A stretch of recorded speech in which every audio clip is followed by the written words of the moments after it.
I just want to talk about two things that happened on Raw last night that aren't WrestleMania 29 related, but to me, they were two very important things.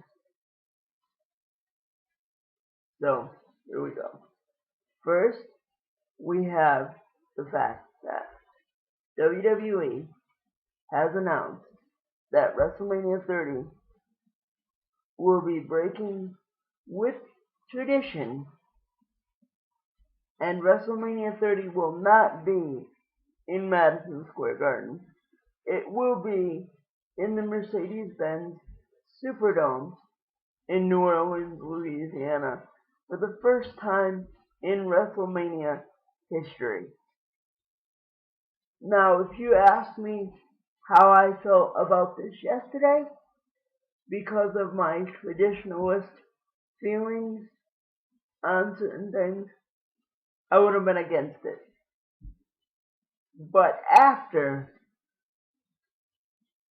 thinking about it and pondering on it, I like it. And I like it for the reasons that I will state to you now. One, it breaks with tradition just a little.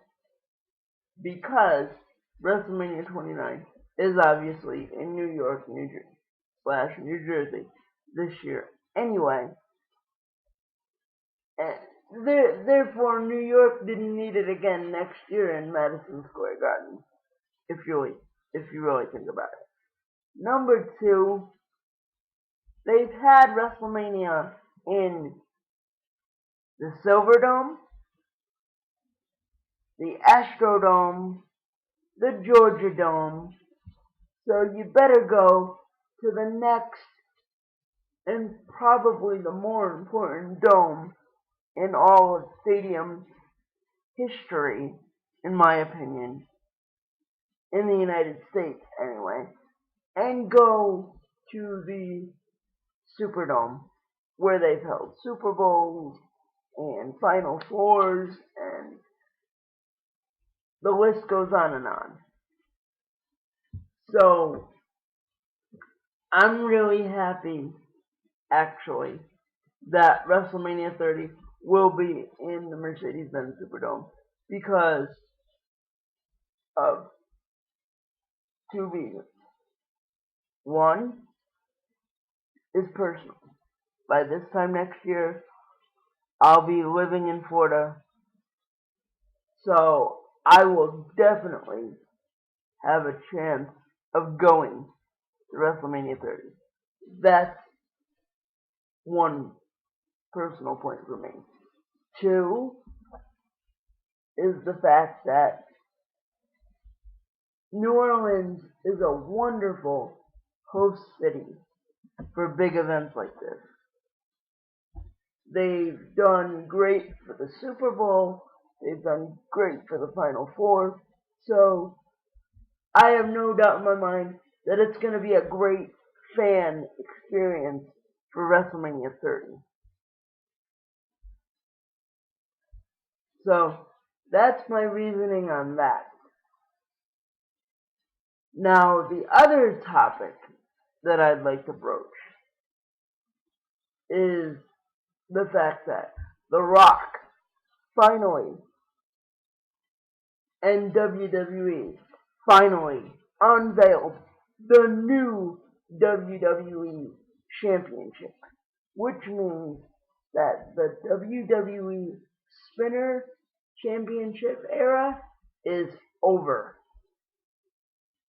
which I can say, thank God, and it didn't come soon enough. Now, when the spinner belt came out, yeah, it was cool.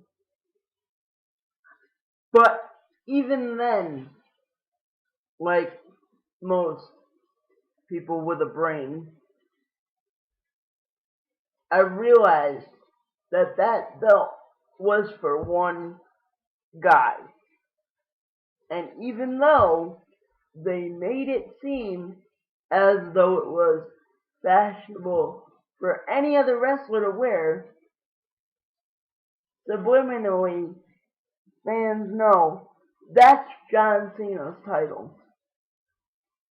Now, that belt, as Rock said, can be retired and go into Vince's office and then go to the WWE Hall of Fame, wherever they decide to put that building one of these days, whenever they truly decide to build one. Now, why I like this new belt, why I'm totally on board with it, is because it mixes new school with old school, meaning the design of the plates themselves is very revolutionary. It's not a perfectly round circle or an oval or anything of that nature. It's something different.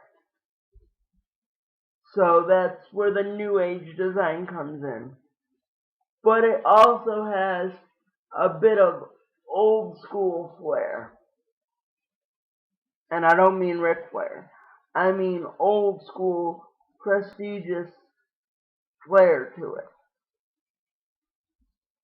And that's what I like about it, because this belt will be able to go around the waist of any WWE superstar, and you can really look at them and go, wow, that is a championship that I hope one day goes around the waist of the guy that I like.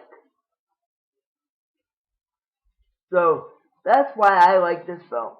It's because, for once, WWE properly blended old school and new school, and they actually got it right. Now, you might be asking yourself why I'm so into this belt design. It's because I've designed my own company's belts, and just when people come out with new straps, I like to talk about them, because that's one of my favorite parts of the wrestling business, is when a strap is designed, what goes into it. So that's why these were the two most important things that happened on Raw last night, in my opinion. So with that said, I will catch you all next time.